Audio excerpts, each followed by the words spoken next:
Welcome, everyone. Thank you for joining us for the fourth session of the Minister of Agriculture's webinar series, Climate Change Forum 2. I am Julie Bailey, Manager of Environmental Sustainability and Climate Change with the Nova Scotia Department of Agriculture, and I will be your moderator for today's session. We have a terrific lineup of speakers today, but before we get to them, I want to go over a few housekeeping notes. So by default, all registrants will have your audio and video turned off during the webinar. If you would like to ask a question, please use the Q&A feature at the bottom of your screen.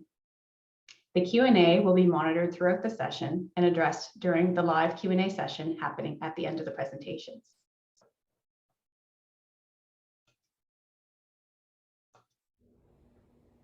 Welcome everyone to today's webinar, our fourth workshop on the important topic of climate change. We began this discussion 2 weeks ago with climate change perspectives from the Honourable Cody Blois, MP, the Honourable Tim Hallman, Nova Scotia's Minister of Environment and Climate Change, and Senior Climate Change Specialist Alex Cadell. Today we're taking an even deeper dive into the topic by showcasing the activities and partnerships taking place within the Department of Agriculture to help producers adapt to climate change and increase their energy efficiency. Today's session is moderated by Julie Bailey, Manager of Environmental Sustainability and Climate Change with the Department of Agriculture. She'll be joined by Grace Okpala, Agriculture Climate Change Coordinator with the Department of Environment and Climate Change, and Craig Porter, Agriculture On-Site Energy Manager for Efficiency Nova Scotia. Colin Weaver, Manager of Capital Projects with the Department of Agriculture, is also joining us to talk about how the Dikelan Restoration Program connects to our climate change efforts. I hope the producers who are in the forefront of these collaborative initiatives are inspired by what they hear today. My thanks are extended to Prairie and our webinar series sponsors, Farm Credit Canada, the Nova Scotia Farm Loan Board, and TELUS Agriculture for making today's event possible. I look forward to seeing all of you at our remaining webinars and at our live conference, November 3rd and 4th, 2022.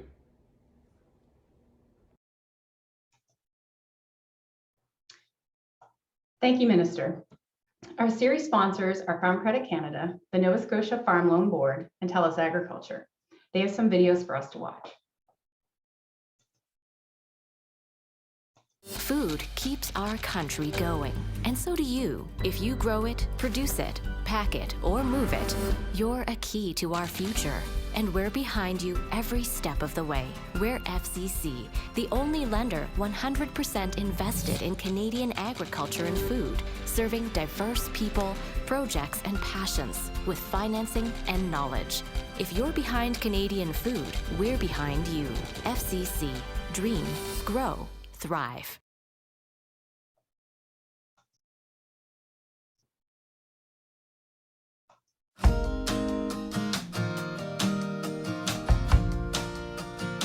My name is Alphonse Vermeulen. My wife and I farm 50 dairy cows on a robot in Urbania, Nova Scotia. We actually got married in 2014 and bought the farm in 2014. And originally we owned a tie stall in Princeport, and it was just January of 2020 that we moved to this site in Urbania. We've been working with the Farm Loan Board since the beginning, when we first bought the farm in Princeport. The Farm Loan Board was more flexible with the challenges we were facing trying to enter the industry. They helped us actually to do this site switch. They provided us with a loan that helped us to retrofit the barn that we're standing in right now. That was a tremendous help. It was a big step for us to move from the tie stall to the milking facility that we have here. So with the loan board, we're character lenders, and we do like to develop relationships with our clients. And what that means is through the years, we get to see how people are progressing and how they're growing. We get to see their weaknesses as well as their strengths. We do look at, we review their financials yearly, and we like to see where we can make that better and make them stronger. So we're really a complement to the other lending options. You know, we say that we don't compete with banks or other lending agencies. What we really want to do is provide a solution for farmers that is different than what's being offered commercially. really diving down on the business plan, working with them to make sure that they have a partnership with other programs or granting opportunities is really what we're focused on.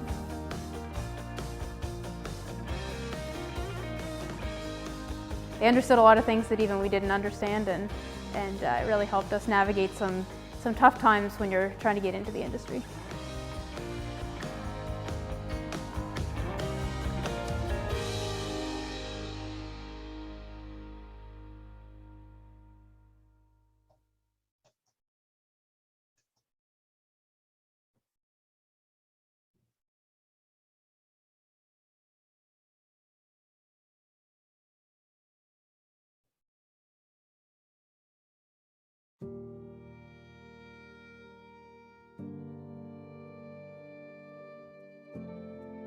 Agriculture fuels the world.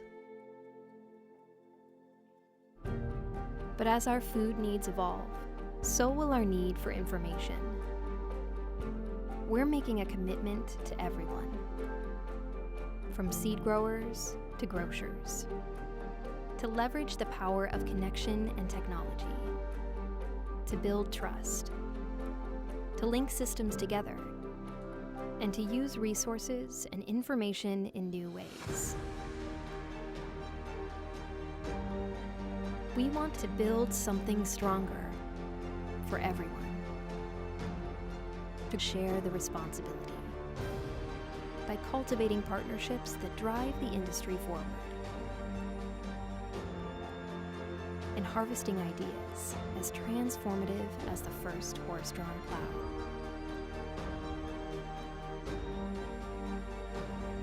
Because we believe in creating better food outcomes.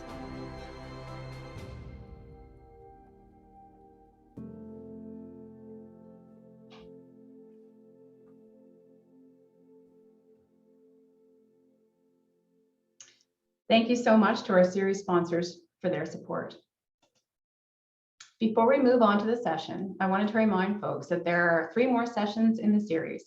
We're taking a break next week and we'll start up again on March 23rd. All the webinars are free, and please visit prairie.ca to register.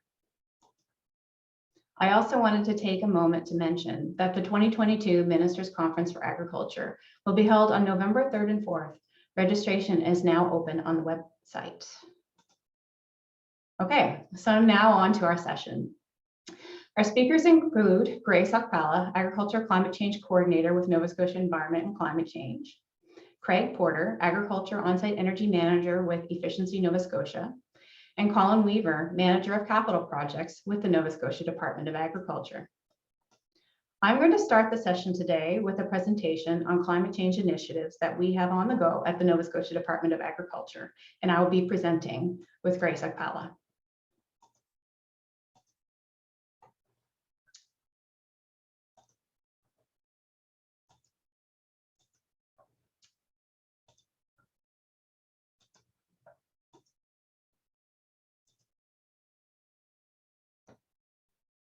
Okay, so I'm just going to get started talking about Nova Scotia climate change initiatives.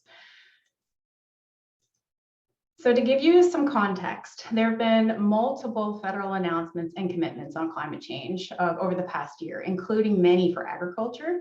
There's a new federal emissions reduction target of 40 to 45% reductions below 2005 levels by 2030, and that was announced by the Prime Minister on April 22nd, 2021 at the Leaders Summit on Climate. Canada's climate plan has a target of net zero emissions by 2050. And there's a national adaptation strategy under development. Provincially, we have the Environmental Goals and Climate Change Reduction Act that was passed on November 5th, 2021. Highlights include legislated targets for greenhouse gas emission reductions, 53% reduction from 2005 levels by 2030 and net zero by 2050. The development of a climate change plan for clean growth, it's a strategic plan, and the development of a province-wide climate change risk assessment. And those are just some highlights. At the department, we've actually created an environmental sustainability and climate change section. So that's the section that I'm the manager of. And we are also the first department to participate in the climate change adaptation leadership program via the Nova Scotia Environment and Climate Change. So I'm going to get into that in a minute. All right, so climate adaptation leadership program. So it's designed and implemented by the Nova Scotia Department of Environment and Climate Change, or ECC for short, and it's in collaboration with partner departments and external stakeholders. So it's designed to help government departments, their industry and community partners to better anticipate and better prepare for climate-related risks and opportunities. So Environment and Climate Change is currently partnering with agriculture, communities, culture and heritage, and natural resources and renewables, and environment and climate change for this program. So the program itself has 5 steps. So they start with what's called a climate scan or assessment, and they use this to develop an adaptation strategy. And then they implement the strategy, and I have it bolded there because that's really where we are as a department, and we're also working with industries, which we'll get into in a minute.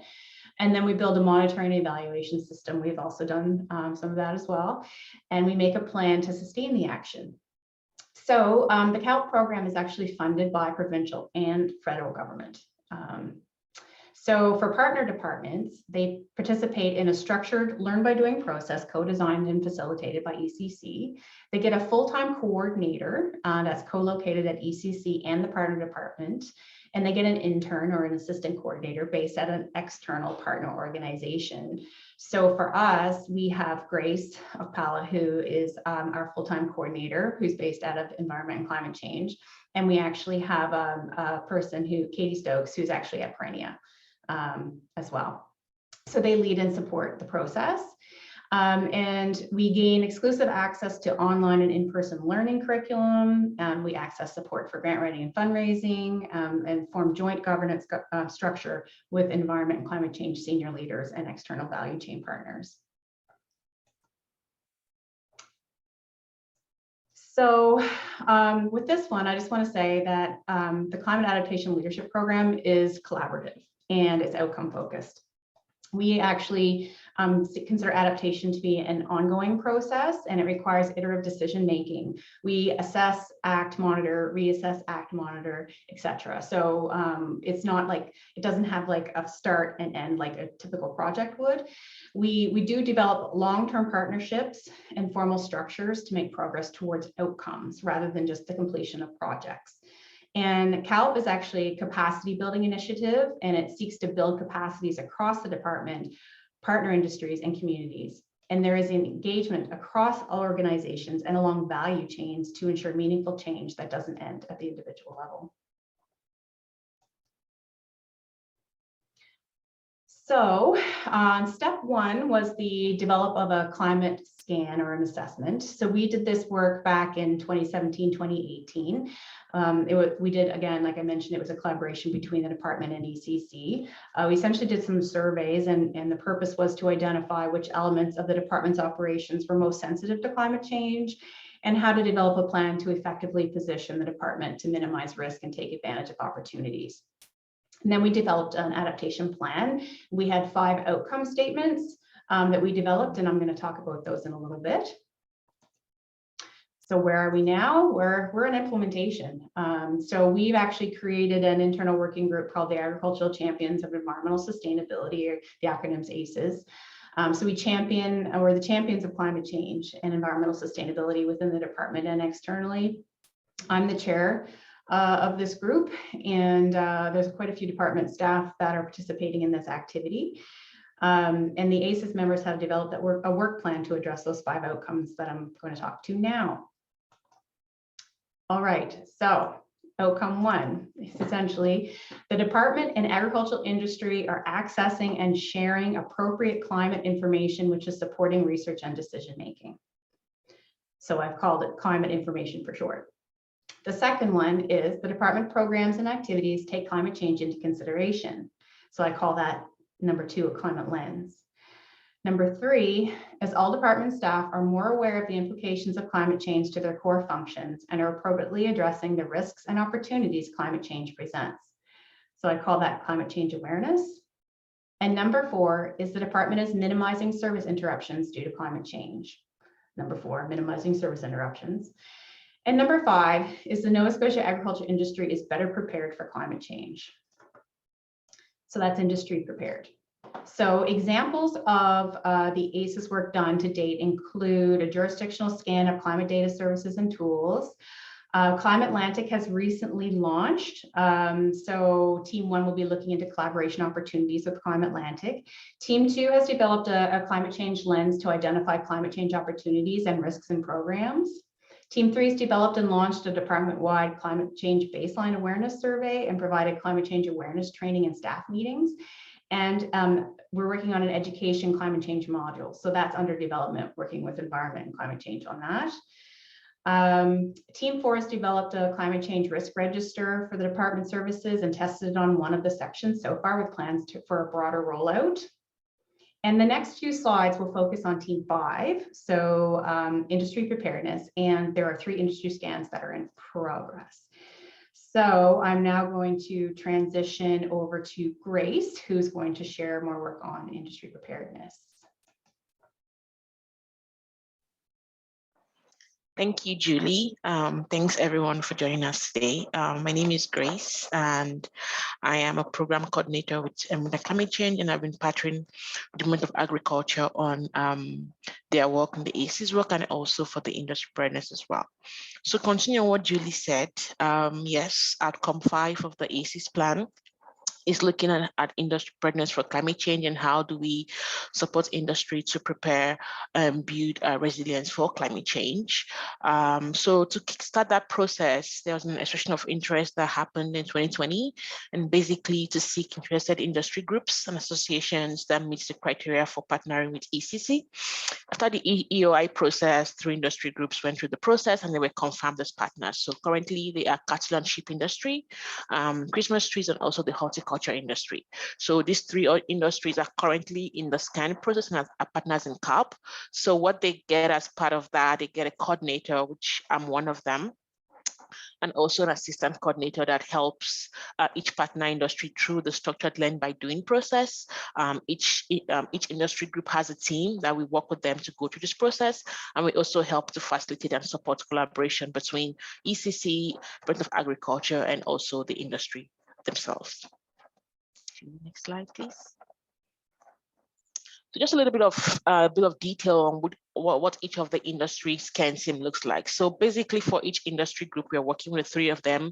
We do have a team. So the teams are represented from key parts of the industry. So we'd like to work with people from across the sector. And basically what they do, they help to bring industry expertise and knowledge to the team. We work with them through a series of workshops. They participate in 3 to 4 workshop sessions per workshop series. Right now, due to the pandemic, most of these are virtual. And what we do, we try to walk through the steps of the CARP process. And I'm going to speak to that in a little bit. But this year just shows the people we're working with in each of the teams. So for cattle and sheep membership in the scan team right now, we have representatives from the Cattle Association of Nova Scotia, cattle and sheep producers, some front-end input suppliers. We also have support organizations like Prairie sitting on the team, some dairy producers, retailers, and we also have representatives from the Department of Agriculture. For the Christmas tree scan team, we have the Christmas Tree Council of Nova Scotia, some growers and producers. We also have specialists and academia sitting on that team as well. For the horticulture scan team, we have representation from Horticulture Nova Scotia.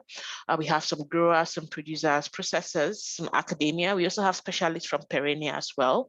And we have representatives from the Department of Agriculture. So this team are similar in the sense that we do have representatives from the Department of Agriculture and specialists, but then we also have folks in that industry. So growers, producers, association, and organizations that represent the interests of this industry. Slide, please. So a bit of a process and what work we've done so far with each of the industry group. So this would be similar across the three of them, and I'll provide a bit of summary and provide detail where necessary. So for the three commodity industry groups we are working with, they both started this process in 2021. So cattle and sheep, and Christmas is started a bit early around April, while horticulture started in October, just to account for the peak period and busy seasons for each of this industry. There was also breaks in the process to account for that as well. So currently, we've been able to work with each of the team to begin to map out the key things and processes that's important to the function of their system. This work is looking at all of the system as a whole and looking at the whole picture and not just the part of the system. So we started by understanding what are some of the things and processes that contribute to the function of that system. And then we're also able to begin to understand some of the vulnerabilities to climate change. So which of those things and processes are most vulnerable to climate change, and to help us to do that and also to hear from industry and not just the SCAN team. We administered a climate change survey towards the end of last year and early this year for horticulture. And basically, we're trying to understand and to begin to learn around what are the most top vulnerable things to climate change in that system or in that industry. What are some of the climate change threats and opportunities for that industry? And also to learn from a wide range of experiences from the industry on how they've adapted to climate change in the past, and to begin to get insight as to what are some of the essential factors that we can put in place in the strategy that we're developing to help to deal with change. So currently, most of the industry SCAN teams are currently analyzing data from the survey. Cattle and sheep and Christmas trees are currently analyzing data. They've completed a survey a while ago, and they're currently putting together data analysis reports, same with horticulture. And the plan is that each of these industry groups are going to be able to use the results from the survey and to begin to put together a sector-specific climate change strategy. So this strategy is basically looking at how do we use the information from the team and the work that I've been doing and the expertise they've brought to the team, and also from the survey as well, to begin to think through how do we build resilience to those vulnerable things and processes in the system? How do we build resilience against some of the threats from climate change? And then also, how do we use the opportunities that climate change are providing for the industry? So the plan right now is for that strategy to be ready by the end of May, early June, and each industry group would have their own sector-specific climate change adaptation strategy.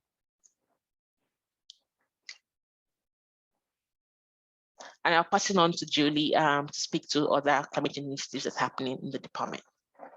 Thanks, Julie. Thank you, Grace.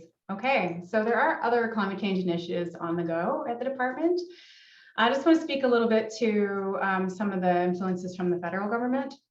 So the federal government released Canada's climate plan. So it's called A Healthy Environment and a Healthy Economy, and that was back in December 2020.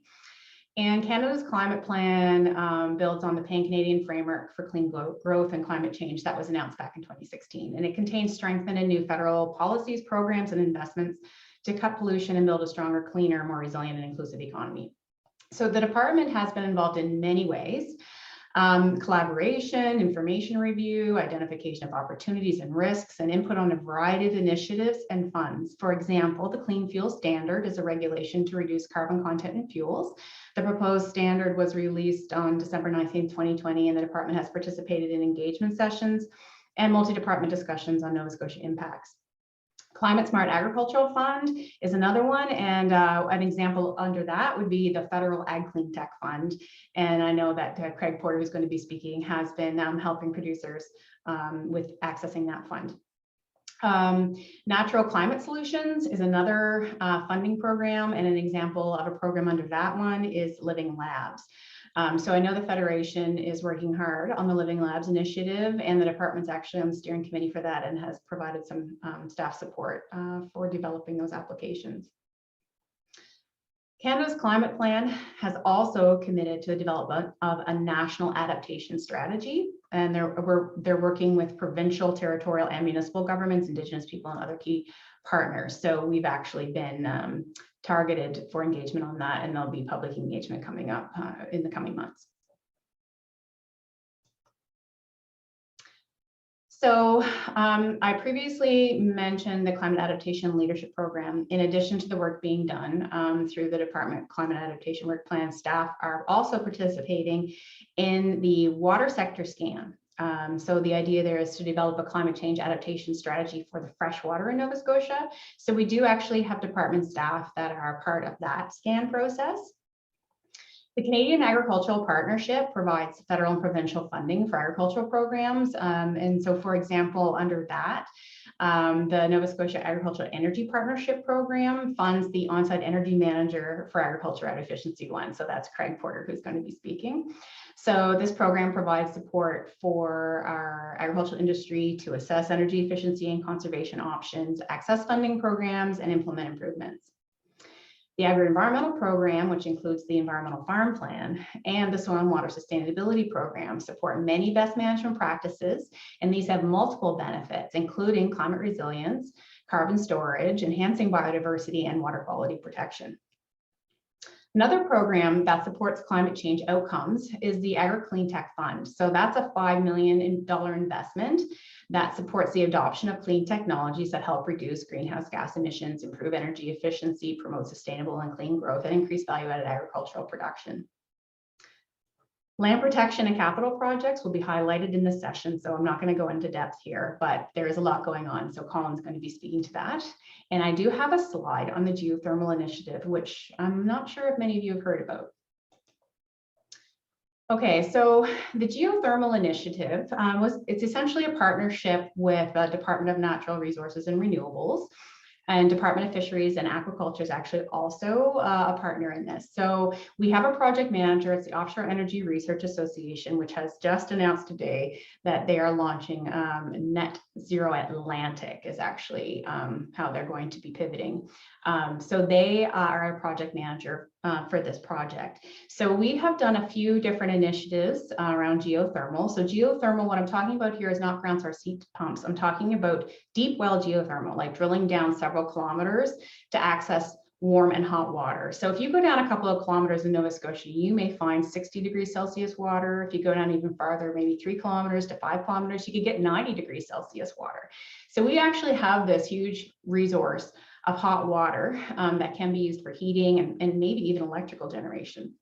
So we wanted to look at what the potential was in our province. So we actually, we had some work done. The geothermal potential has been mapped for Nova Scotia based on the information that we have. Those maps and the report are actually available publicly. You can go to the OERA website and actually look at that document if you're interested. And I've actually attached an example of a map on the screen here, so you can see that. The current project that's on the go is looking at the economic potential for mid-depth heating, and that's in progress. It's just about done, and that will be hopefully available very soon for people that are curious about that. But it is a potential for a renewable energy source and has opportunity for many different energy users in the province. Okay, so next steps. To get to net zero, additional efforts are needed. The Nova Scotia Ministerial Mandate Letter for Agriculture states that we need to support our traditional industries and build an environment plan that fights climate change. As indicated in the Guelph Statement, so meeting of Canadian and provincial agricultural ministers, climate change and environmental protection are among the priorities for the next agricultural policy framework. So that's really going to set our priorities for the next 5 years, for 2023 to 2028.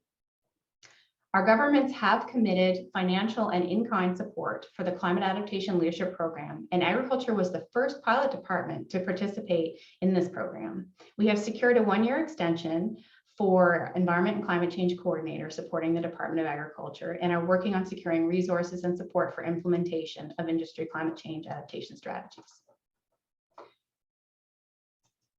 So that's the end of my presentation, and we'll be taking questions at the end of the sessions. I just wanted to say thank you, Grace. The collaboration and partnership with your department has been significant, and the work being done by the Department of, it's important to the work being done by the Department of Agriculture, and we very much appreciate it. So now for our next speaker. As previously mentioned, The Nova Scotia Department of Agriculture funds the Agriculture Energy Partnership through CAP programming, and that's essentially an on-site energy manager for agriculture at Efficiency Nova Scotia. This program provides for support for the Nova Scotia agriculture industry to assess energy efficiency and conservation options, access funding programs, and implement improvements. And this is, like I said before, is a Canadian Agricultural Partnership program, and it's cost shared federally and provincially. So I'd like to welcome Craig Porter, the on-site energy manager for agriculture at Efficiency Nova Scotia, to share opportunities and programs to save money and energy on the farm, along with Nova Scotia agricultural industry results on energy reductions over the past 5 years.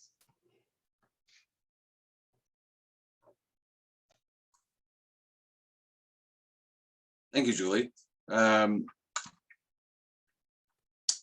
So what if I told you that there was a way to reduce the cost of production while increasing your overall production? Well, I'm Craig Porter, and I'm going to talk to you today about how investments in energy efficiency today can help both save you on your energy bills, but also unlock a numerous amount of other non-energy benefits that you may have never considered when investing in your business. So again, my name is Craig Porter. I've been the on-site energy manager at Efficiency Nova Scotia for the Agriculture Department since 2017. Previously, before that, I've worked in our programs team. I've been with Efficiency Nova Scotia since 2012.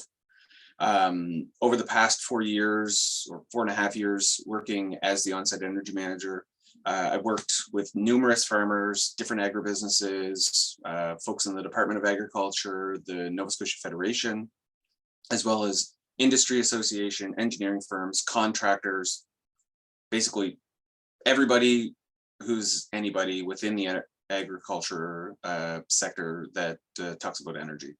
My main role as the energy manager for agriculture is one, to connect folks within the industry and stakeholders within the industry to each other, as well as identify and quantify energy related challenges, energy efficiency opportunities in agricultural facilities, and work with farmers and agribusinesses to showcase the benefits of investing in energy efficiency at their organizations, to look at both the direct energy benefits such as energy bill savings, as well as the indirect non-energy benefits such as reduced maintenance on equipment, increased livestock comfort, happiness, production, higher crop yields, etc.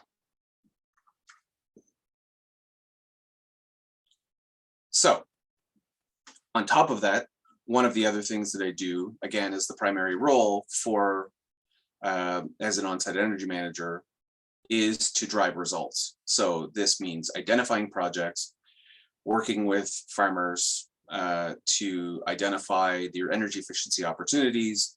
I do this via conducting energy assessments, help navigate the various funding programs, and help farmers get their energy projects completed so that they can enjoy both the energy savings as well as the other good things that efficiency brings.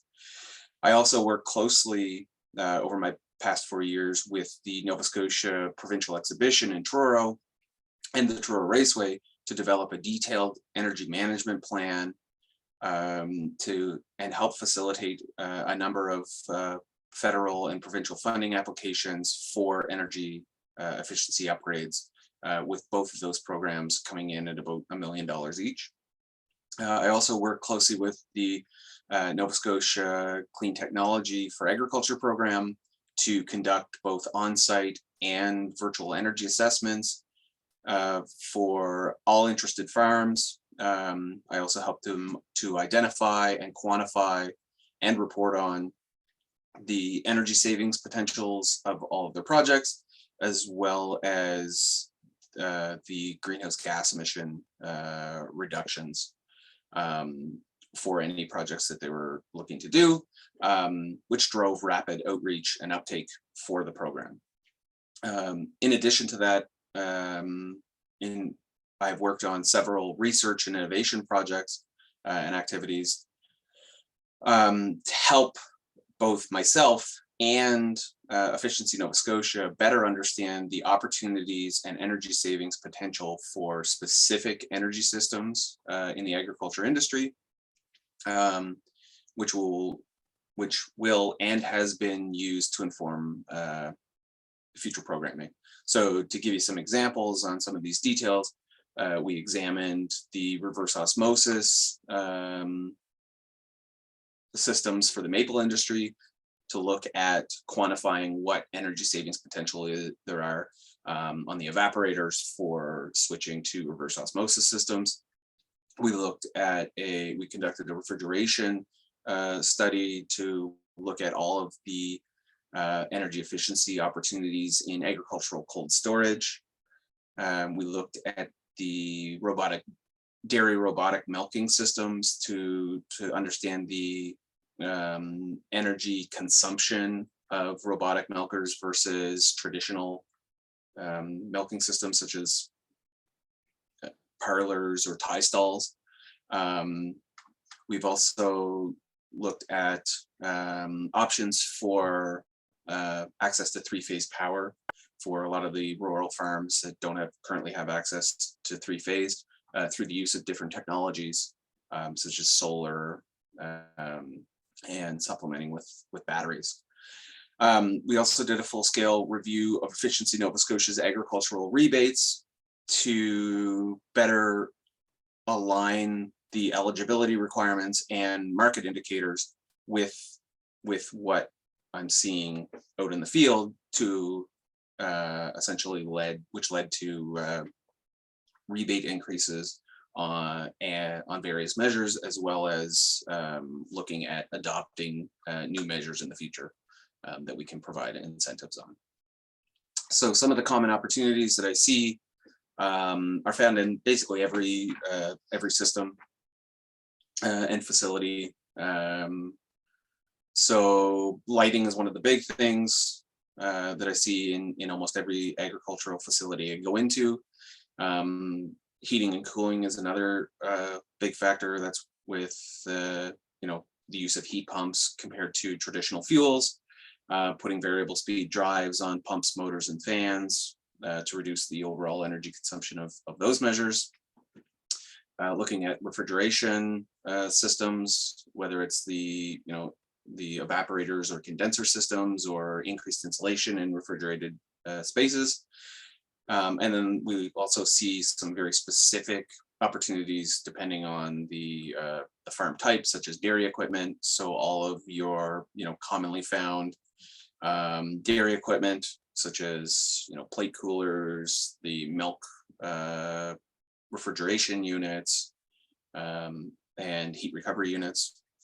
And then we also see things like horticulture lighting in indoor horticulture operations, such as greenhouses or growth facilities. And then looking at ventilation for barns and other facilities such as that. And then also supplementing those facilities with solar. Some example projects that I wanted to talk about were Denhan greenhouses.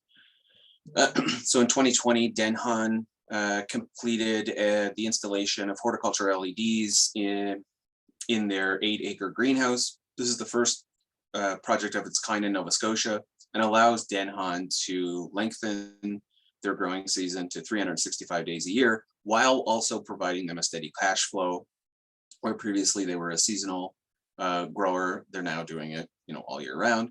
And they also noticed an increase in production during their regular growing season, between 25 and 30%. This project is actually saving them about $750,000 annually compared to traditional horticulture lighting. And it also netted them a rebate of about almost $400,000. The next project I wanted to mention is a indoor mushroom operation in Colchester County, which is Maritime Gourmet Mushrooms. They recently completed a high efficiency HVAC system, which for those who don't know what HVAC means, that's heating, ventilation, and air conditioning system, which supplies their offices and grow rooms and helps provide a better control for their indoor climate. And as a result, this has provided increased comfort amongst their employees when they're working in both the offices and the grow rooms. And similar projects where these systems have been installed, although they couldn't speak to the actual increase in production, other projects of similar systems actually show an increase of 5% in the actual production of the mycelium blocks, so the actual blocks that grow the mushrooms. For this project with Maritime Gourmet Mushrooms, they actually see about a savings of about $8,300 per year on their energy bills, and which netted, they also netted a rebate of about $11,000. And to put that into perspective, they would actually have to grow an additional 1,200 kilograms of mushrooms in order to see the same return on that investment. Lastly, I wanted to highlight Bokma Dairy Farm in Shubenacadie. Electricity in dairy operations is one of the highest costs. So to help reduce this expense, in 2018, Bokma set out to build a brand new high efficiency dairy barn, complete with a full suite of energy efficiency measures, including LED lighting, variable speed drives on their vacuum pumps and milk transfer pumps. They added robotic milkers, large natural ventilation curtains, high efficiency fans, and a high efficiency dairy refrigeration system, including a plate cooler and heat reclaimer and a high efficiency refrigeration compressor. And then in 2021, on top of the high efficiency barn, they added a 100 kilowatt solar array, which put both of these projects, when they put them both together, is saving them almost $100,000 a year on their energy bills. Plus, they received an additional $50,000 in incentives from Efficiency Nova Scotia. And again, to put this into perspective, for a dairy farm, that's the same as having the additional quota for 11 extra cows, which, the dairy farmers know how much quota costs. So these projects are some of the real life examples of how investing in energy efficiency is positively impacting both the operating costs as well as some of the non-energy benefits that they're realizing for these projects. So what have all the other guys do? Well, since I began the energy manager in September of 2017, I've been out to over 180 different sites. And of those sites, we've seen 209 projects be completed, which shows that, some of these farms that I've been to are completing multiple projects over multiple years. And with these 200 plus projects, we've seen savings of over 8.5 million kilowatt hours, and that's annual savings. So every year, that's 8.5 million kilowatt hours. And that's equivalent to removing 1,100 homes off the grid, which is the same as taking the town of Berwick, for example, and completely taking them off the grid. And this project has also reduced greenhouse gas emissions by 4,000 tons, which is the same as taking 870 cars off the road.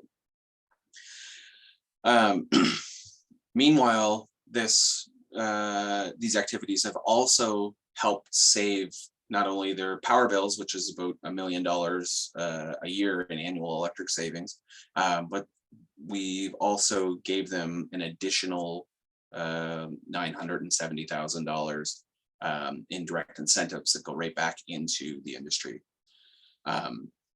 So I also wanted to point out that we have almost double that amount in what we call identified projects, which are projects that are identified but not yet started or not yet complete, which we expect to be completed in the next couple of years, which really shows that the investment in energy efficiency in the agriculture sector is growing. Next, I want to talk. So I've been highly involved in the Nova Scotia Clean Technology Program. So I wanted to mention it as a separate slide to show, the activity within that program. So this graph here shows the projected results for the program. So please note that a lot of the projects that are in the Nova Scotia Clean Tech program are not necessarily complete yet.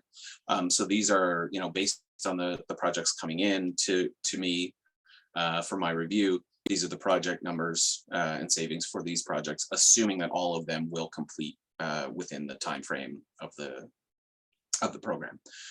So as of February 28th, 2022, I'm tracking about 73 projects, which 75% of those are renewable energy generation, which basically are all solar. And of those estimated projects, it's going to save about 6.6 million kilowatt hours annually, and an additional 113 gigajoules of energy, which is equivalent, again, to taking almost 1,000 homes, 850 homes off the grid. And it's the same greenhouse gas reductions as taking 2,300 cars off the road. We also, Julie had mentioned that this clean tech program is a $5 million investment to the industry. And with this $5 million investment, farmers are going to see an annual savings cost estimated on the electric side of $850,000 and change every year, as well as fuel savings costs of well over $2 million every year. And in addition to that, another $825 or $25,000, sorry, in incentives from Efficiency Nova Scotia. So for a $5 million investment, they're also getting this, almost $400,000 in, or $4 million in additional funding through Efficiency Nova Scotia and energy cost savings, which is, very significant. So what are the programs out there? So the three main programs that are available currently for farmers to help fund energy efficiency projects are the federal agricultural clean tech program and the provincial agricultural clean tech program. I did want to make a note that both the federal and provincial programs currently are fully subscribed at the moment. However, both of them are still continuing to take new applications, which may reopen, or both of them may or may not reopen if more funding becomes available, or if a previous project that is approved now is removed from the project for one reason or another. For the federal program, there's two different streams. There's an adoption stream, which is you buy a greenhouse or a project that saves greenhouse gas emissions, and you adopt it onto your farm.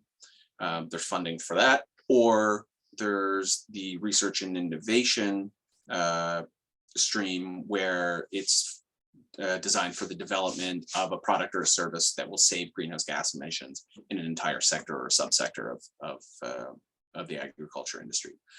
The provincial program is very similar to the federal program, where they have the adoption stream is what they're calling agricultural clean tech projects. So that's implementing projects that save greenhouse gas emissions in your own operations. There's also a loan interest rebate through the Nova Scotia Farm Loan Board on loans taken out to adopt agricultural clean tech projects. And then, like in the federal program with research and innovation, there's a strategic projects fund stream where it's used for the development of a product or service that's will save GHGs in an entire sector. For the federal program, funding is up to 50% of the total project cost. For the provincial program, the funding is up to 60% of the total project cost. And then additional programs out there is Efficiency Nova Scotia, where we will pay up to 25 cents per kilowatt hour for anything that saves electrical energy. On the non-electric side, we have our small business program where we can pay the equivalent to 25 cents per kilowatt hour for non-electric fuels. We have our business energy rebates program, where it's a simple either instant rebate or a mail-in rebate for specific energy projects. And then for all the projects that don't necessarily fit into the other two programs, we have our custom energy retrofits program, where we'll pay rebates of 10 cents per kilowatt hour. All three of these programs are fully stackable on top of each other to a maximum of 75% of the total project cost, which is, very significant. When you're investing in energy efficiency projects and you only have to pay 25 cents on the dollar, it really makes the financials work out on those. So if you want to enjoy the good things that efficiency can bring, I implore you to connect with me, and we can embark on the journey together, and I can help you navigate all of these programs and really help you save on your energy bills at your facility. So thank you. Thank you, Craig. The energy savings have been significant, and it's impressive to see the agricultural industry reducing its electricity and fossil fuel footprint. Our partnership with Efficiency One has been instrumental in making progress on climate change mitigation. So I would now like to welcome our final speaker, Colin Weaver, the Manager of Capital Projects with the Nova Scotia Department of Agriculture, who will provide an overview of climate change and the agricultural dike lands, with a focus on recent capital project work to upgrade vulnerable sites.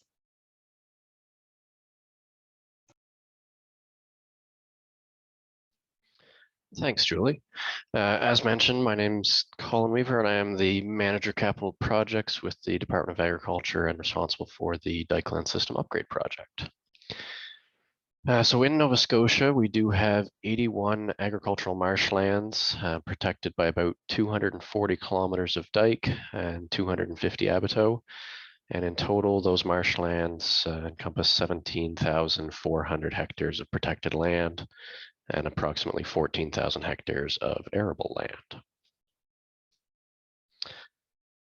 The Dikelan System upgrade project is a 50% federally, 50% provincially cost-shared project, approximately $50 million over 9 years. And we're doing construction upgrades to 60 kilometers of dikes and a number of abattoirs within the Bay of Fundy Dikelan System. And this will protect communities and agricultural fields from the impacts of coastal flooding. So we're addressing 4 regional systems, and you can see them there: Cobequid Bay, Southern Bight, Annapolis River System, and the Cumberland Basin. So why are we doing this? And you can see a little graphic of a dike there. But the dikes protect, they protect agricultural lands, they protect infrastructure, roads, rail, sewer plants, they protect residential and commercial areas in some locations, cultural resources, including archaeological resources, historical assets, and some windmill and energy infrastructure in some cases as well. And so the dikes need to be upgraded to protect against sea level rise, storm surge. We know these things are coming with the advent of climate change. And if you're interested in learning more, we also have our website, Working with the Tides, which can be found by just Googling that, Working with the Tides, Nova Scotia Agriculture. So what is a Dikelan system? A Dikelan system encompasses all components of the marshland and associated assets. This includes the dike, the abattoir, drainage network, foreshore marsh, and intertidal zone, and the agricultural marshland. So these components interact to ensure the safe operation of agricultural, economic, cultural, and biological activities within the Dikelan system. And we can see a graphic there of the system. So towards the bottom of the screen, you can see the foreshore marsh, you can see the abattoir, which is connected to the drainage within the agricultural marsh. And then you can see the agricultural marsh as well. And then the dike is the yellow dashed line. And so the dikes are, it's a long, low dam and embankment constructed of earth or other suitable materials whose purpose is coastal flood protection and reducing risk. And each of our dikes usually has an abateau within it, sometimes multiple abateaux. And an abateau is just a water control structure consisting of a tidal gate at the end of a culvert that regulates water flow between a tidewater area and a drained upland area. So during incoming tide, the tide gate shuts and none of the tidal water can cross through the abateau into the agricultural marsh. So if we look at one of our marshes, this is Grand Prairie Marsh. We can see the pink area is the agricultural marsh. We can see the yellow lines on each side. These are the dike tracks for Grand Prairie. We can see there's a number of abateaux, kind of the green little squares. And then there's some visible foreshore just outside the yellow lines. So when we talk about the existing condition of our dikes, we can see here this is the engineering condition assessment for Grand Prairie. And so you can see there's some noted issues, no foreshore in this area, loss of rock and crest erosion, some damage to the road on the landward side of the dike, drying and cracking in the crest, and rutting on the dike. So a number of our dikes have some issues with them. We can just see some of the examples of some of the issues we see on some of our dikes. So we can see some erosion ongoing here, and that's actually around an abateau, and it's blocked the ability for that abateau to drain properly. We can see some sinkholes and some erosion on this dike. A little bit of overtopping, including ice coming up over the top of the dike. And these pictures down here actually show a breach in one of our dikes where the dike's completely failed in this location. So what can we do to fix this? So if we've got a dike that's eroding, and you can see some of the erosion here eating into the crest of the dike, we can stockpile some material and use that to repair that erosion and top up that dike. So with regards to climate change, what are we facing today and what is expected tomorrow? We know storm surges are going to get worse. We know sea level rise is coming. With those, we anticipate additional erosion. There may be some sedimentation, blocking off some of our abateau. Ice will become an additional worse problem, and we'll experience variable seasonal conditions as well. Along with that, we do have aging infrastructure, both the dikes and abateau that do require upgrades. So if we just look at a cross section of a dike, we can see we've got our salt marsh. So this area on the left of the screen would be the salt water there, and then we've got our salt marsh, some of our rock protection on the face of the dike, the actual dike, and then on the landward side of the dike we have a ditch, and then the agricultural marsh. And so you can see the profile there for that system. We've got a little stick figure here that shows the relative size of a person compared to the actual dike. And so right now, our high tide level might be there on any given dike, and these numbers are specific to the specific location. So if we say high tide 4 meters and our dike is just shy of 5 meters, right now we're good. But by 2050, with sea level rise and a storm surge on top of that, the tops of our dikes could be overtopping.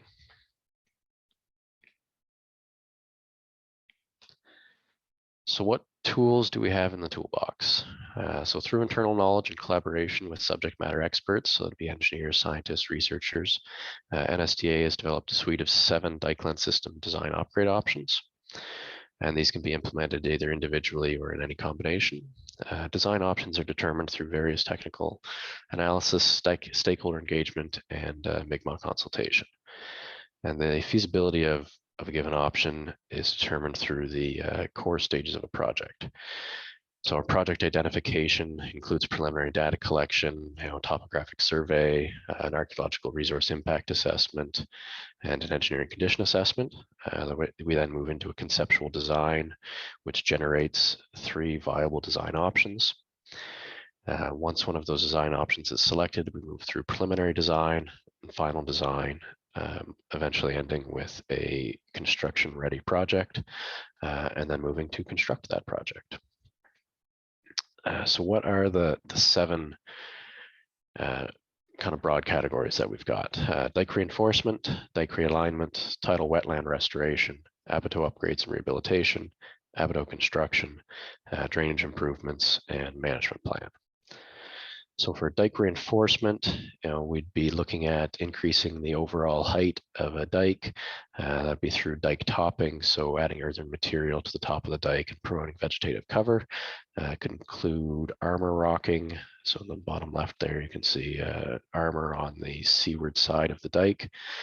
And it could include green solutions as well, so brush mats or driving trees into the bank to stabilize the dike bank. And just in the bottom middle picture here, you can see a borrow pit for a dike. So some of this material is sustainably sourced from the foreshore due to high sedimentation levels in some areas that will fill in over time. And we can keep sourcing material from that foreshore in some locations.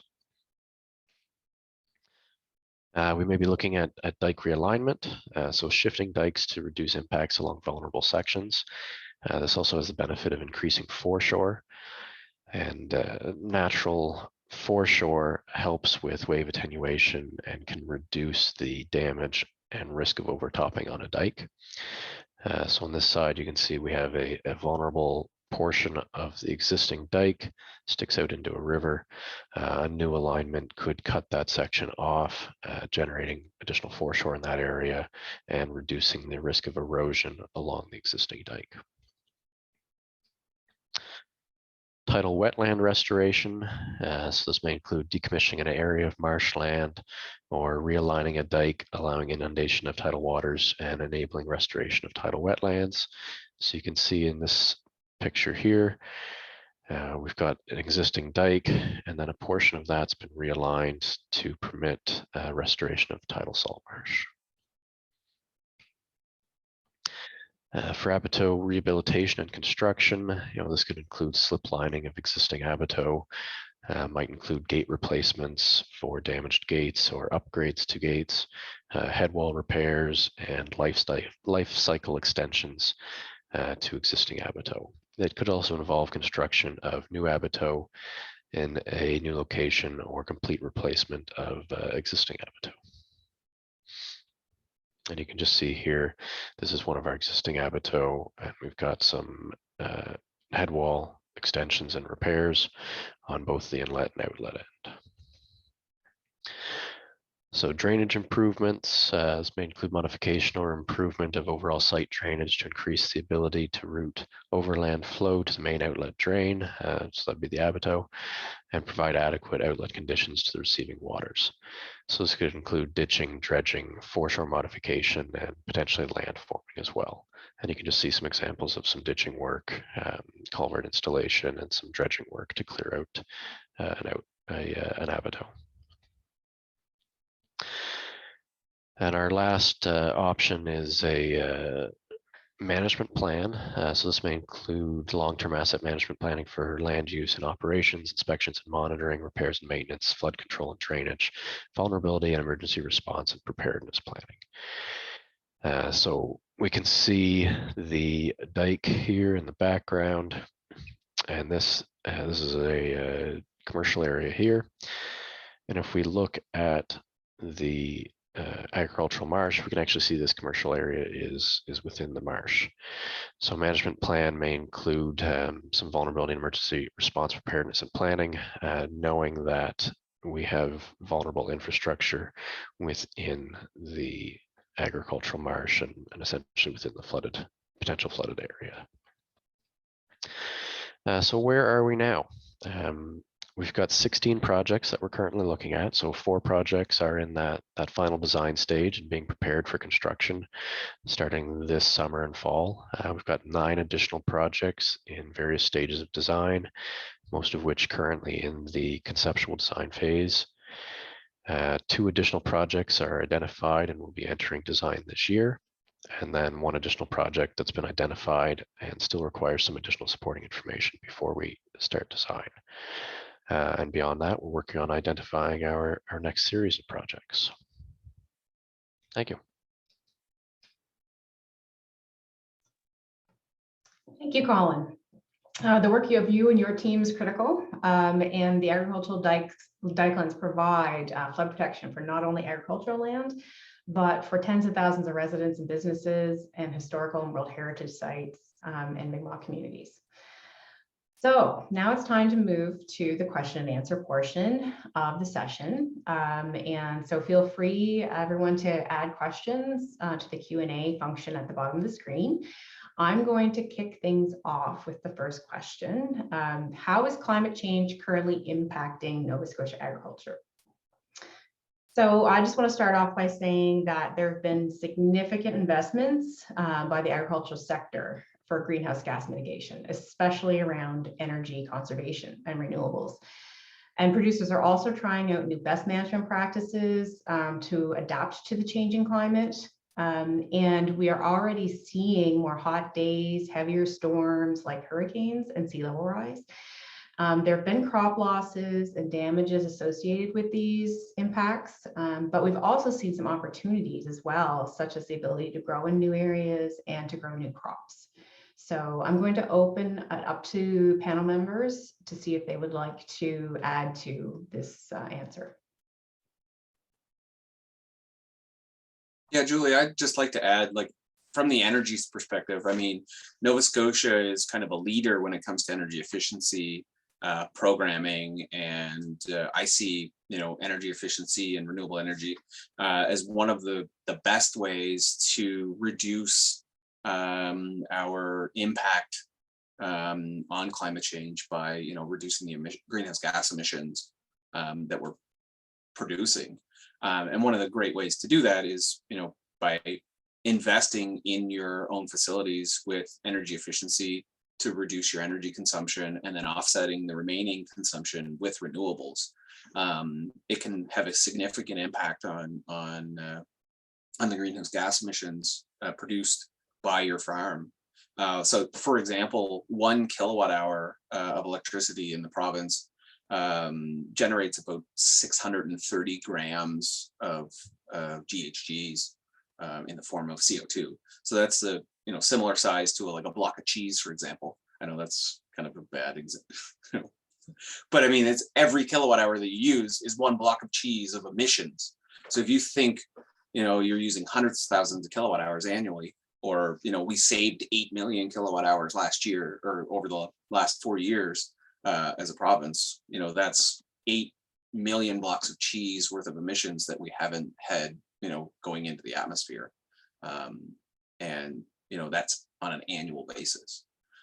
So I really think that, investing in energy efficiency to reduce your GHGs is a great way to overall reduce our impacts on climate change in the province.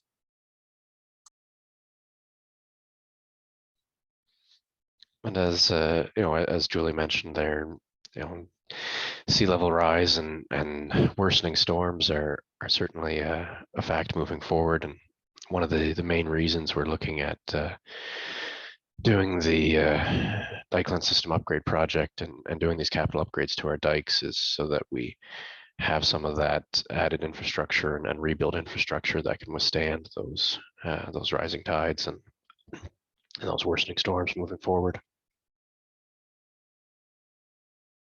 And just to add a little to what everyone has said, from the work that we do in the adaptation team, we actually seen those impacts, especially with changing weather patterns and increased temperatures and what that would do to agricultural produce, both in terms of the quality and the quantity of them.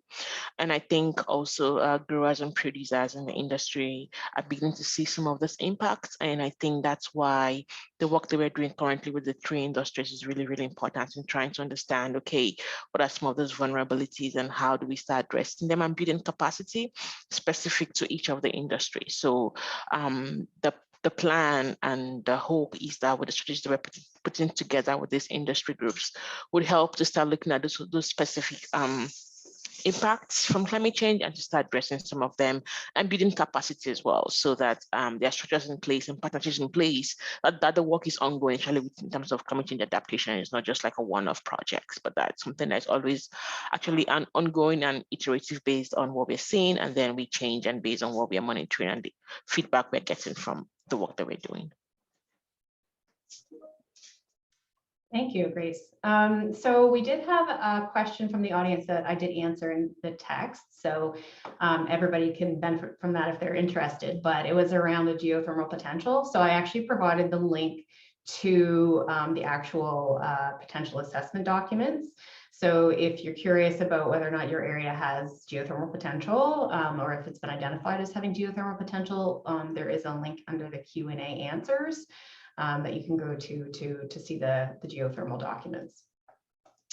So we do have another question from the audience that I'll do my best to address. How will the priorities outlined in the GWEL statement, i.e. adaptation and resilience, shift thinking for Nova Scotia in the long term towards transformational adaptation? So I guess what I'd like to say about that is I think that we are in a really good position here in Nova Scotia that we've been participating in the CALP program. I think that's really set us up well for the initiatives that will be coming under the next policy framework. I think the fact that that the GWEL statement actually does list climate change as a priority area is good, right? Like it's something that we can think about that from 2023 to 2028, we're definitely going to be looking at climate change adaptation. So, you know, I think that that's really good news, and that we are working at the Department of Agriculture to think about being outcome focused and thinking long term. So, you know, I think that that's reassuring.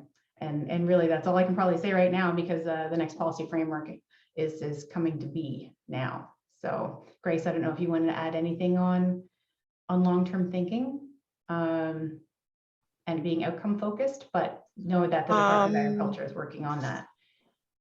Yeah, just to add to what you said, the CARP program, the partnership between ECC and agriculture, the way the program is set up is actually looking at long-term planning and looking at collaborative partnerships as well, so that everyone who is a player in the field or in the industry or in the sector participates in this, and that's, you know, their perspective and their insight is brought to fore.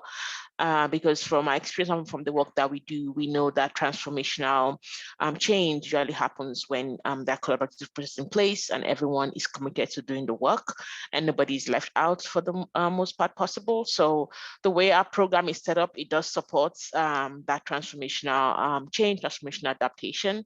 And like Julie said, this is a long-term plan and long-term partnership that we hope that as we move along as we make progress towards those outcomes, that we start seeing some of those transformational changes in the work that we do and with our partners as well. Thank you, Grace. Okay, so unless another panel member has something to add to that, I can move on to another question. No, okay, all right.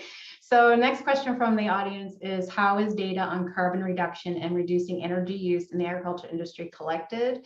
And is this information publicly available? So probably Craig would be the right person for that. Yeah, thanks, Julie, and thank you for the question. So all of the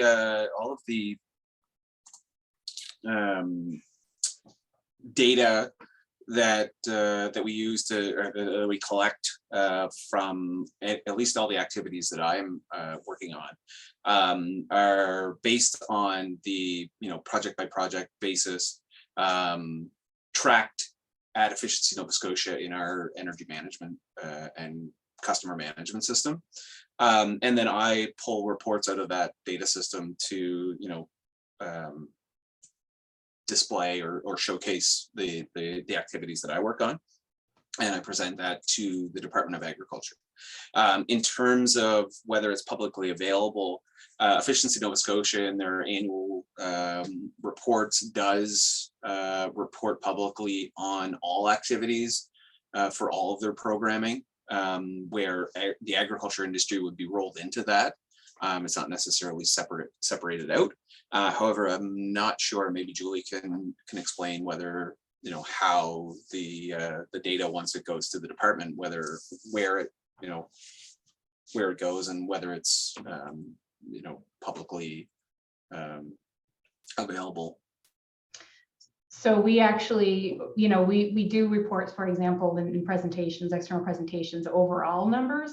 So the fact that we actually are reporting on GHG reductions, I think, is significant progress that we can actually talk about, not just number of projects being funded, but actually talk about GHG reductions. I think is fabulous. It's an important place to be. If you're looking for specific information on greenhouse gas emissions and energy use on farms, I've done some research on that through my master's and PhD, and I might be able to share some of my publications. If you're curious, just reach out to me. But that's, I think, probably the best sources of information that we've got right now. And so I think that's really, we're at time, and that's all the questions that have been submitted by the audience. So I just would like to thank you, Grace, Craig, and Colin, for participating in today's panel, and thank you everyone for attending. Don't forget to check out the Prairie website for additional webinars associated with the Minister's Agricultural Webinar Series. Take care, everyone. Have a great day.